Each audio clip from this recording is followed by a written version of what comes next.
What's up everybody, it's Joe here with Joseph Blake Photography, and in today's video, we're gonna decide if the DJI Osmo Action 5 Pro deserves to be called Pro.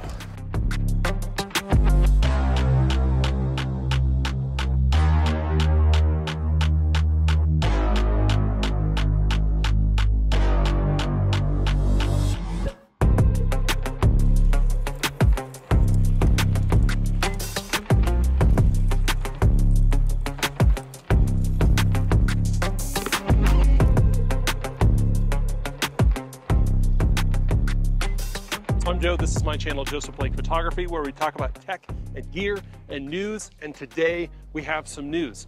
We have the Osmo Action 5 Pro from DJI. And what I want to talk about today is what makes this camera pro and how does it stack up against the competition.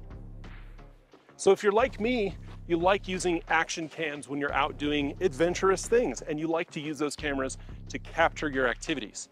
It's a lot easier to strap a GoPro or an Insta360 to your handlebars or your helmet or your surfboard or whatever else than it is something like, say, an R5 Mark II or a Sony A7.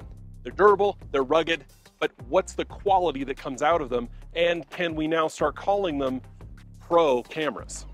When it comes specifically to the Osmo Action 5, what makes it more pro than even the Action 4 or the GoPro 13 Hero Black, or the Insta360 X4, or the Apple iPhone 16 Pro Max, another pro camera with an action mode.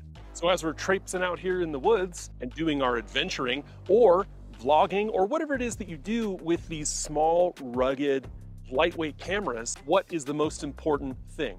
But couldn't you just strap your pro camera, like say a Canon R5, and just put it right on your handlebars? Is that a good idea? Would that footage even be usable? Would it look good? Would it sound good? The danger of putting your $3,000 mirrorless camera on your handlebars. Not to mention the $2,000 lens that's attached to it. Is that pro? If that's not pro, well, I don't know what is. I mean, they've got full frame sensors. They've got in-body image stabilization. They've got enhanced electronic image stabilization. But are they small? Are they lightweight? Are they rugged? No, not really. My point is, do we need pro action cameras? Are those two things even compatible?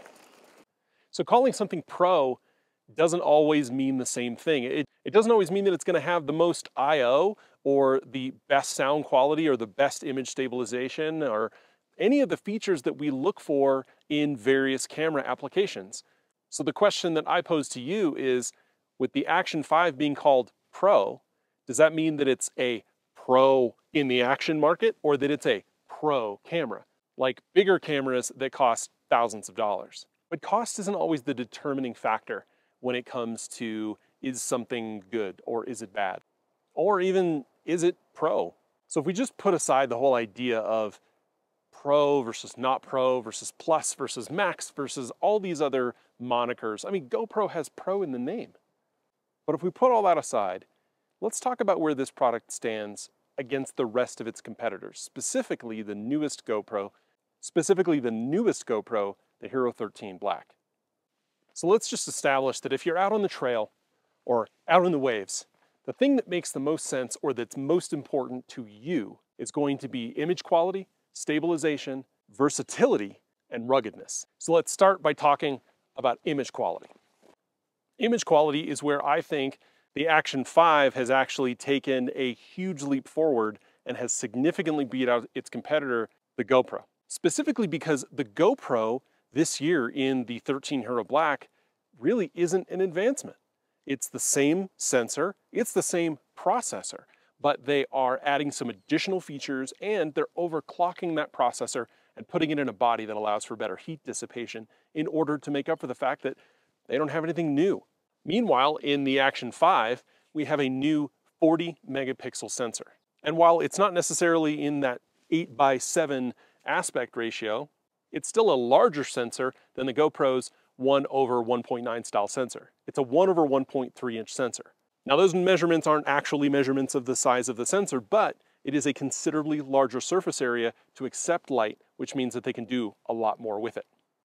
Now the larger sensor, along with the higher resolution, has allowed DJI to include a considerable number of new features in this camera. And the three things that I want to specifically call out are, number one, higher resolution stills at 40 megapixels. This is compared to the 27 megapixels that you can get out of the GoPro. Now these are not the same kind of stills that you're going to be getting out of a pro camera like the R5 or the R6 or the Sony A7 or the A9 or the Nikon Z8. These aren't mirrorless or DSLR style photos, but they're still going to be a much higher resolution, more pixels than what you would get out of the GoPro.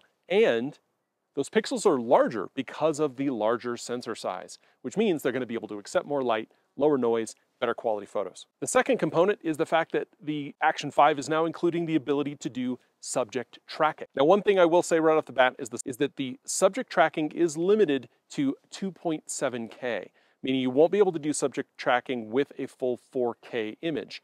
So effectively what GoPro is doing is they're taking the entire image and they are giving you a smaller box, right? This 2.7K box. And within that box, if you've identified a subject, it will track within that box.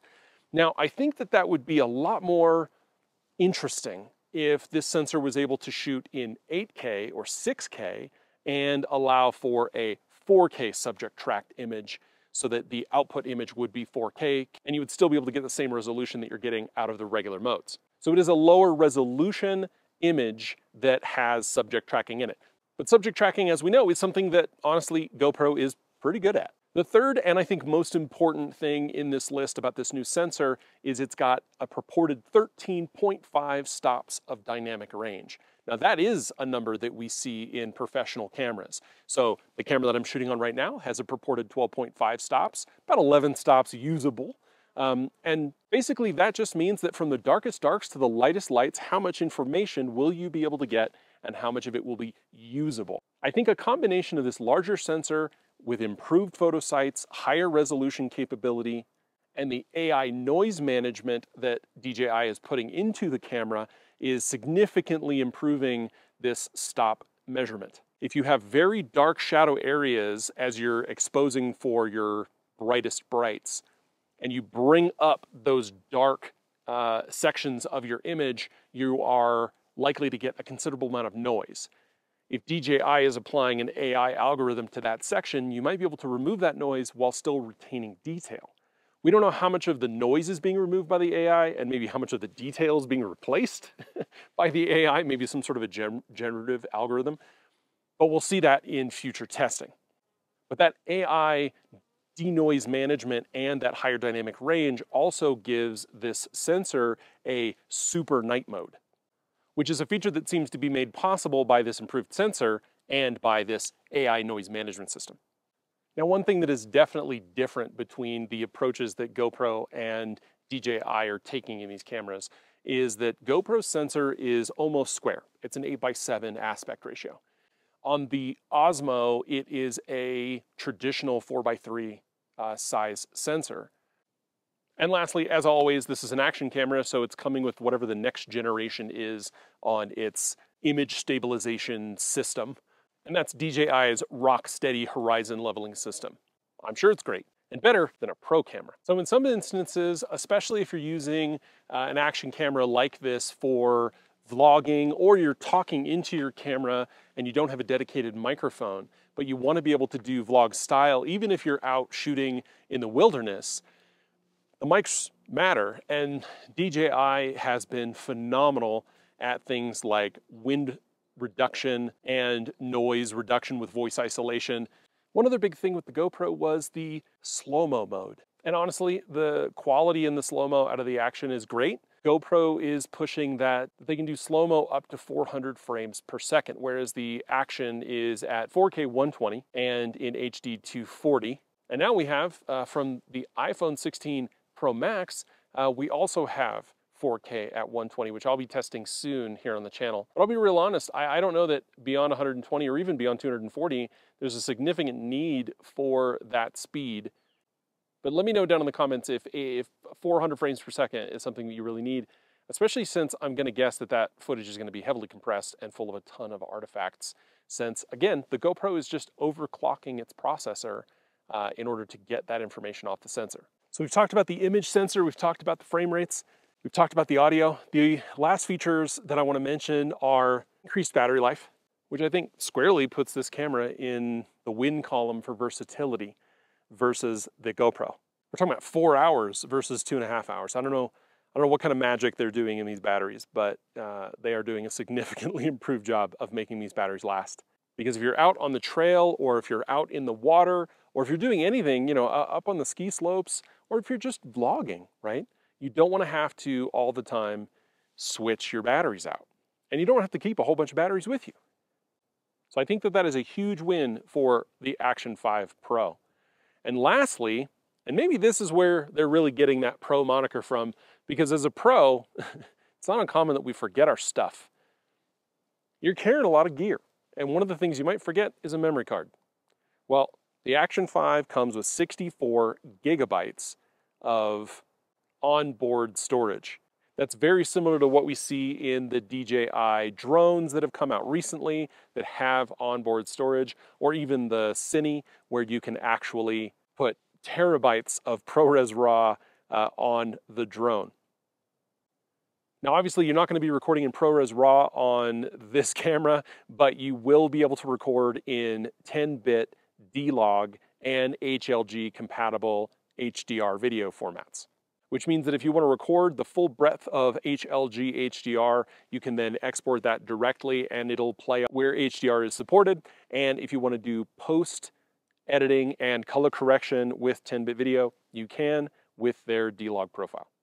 Which again, if you've shot with the Osmo Action before, or if you've shot with any of DJI's drones that support 10-bit D-Log, you know that they provide a really, really nice, clean image. But if you're anything like me, it's not gonna be the first test, the first ride. It's not gonna be until the 10th ride. It's not gonna be until 6 months down the road that you've had this camera, that you've been using it day in and day out, that you've been watching and editing, listening and sharing the videos and content that you have out of this camera, that you're really gonna know for sure if it's a Pro. So time will tell, and we'll continue talking about this camera, because I'll be honest, I think it presents kind of a divergence in this market, right? You've got the 360 cameras, and you have the brand new GoPro that everybody seems a little miffed about.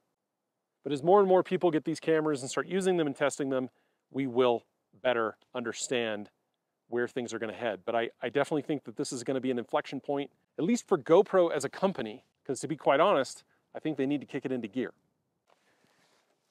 All right, but that's it for me. I'm Joe here with Joseph Blake Photography. I'm going to finish up this ride and enjoy this wilderness out here. It is absolutely beautiful. And I'll keep you posted as things develop on this camera. If this is the kind of thing that you're into, go ahead and hit subscribe, go ahead and hit like. And as always, find me on all the social media platforms down below. Comment if you're interested in this product. I'll put a link down below. That's an affiliate link, so if you click on it and buy anything, it does support the channel. But as always, happy shooting.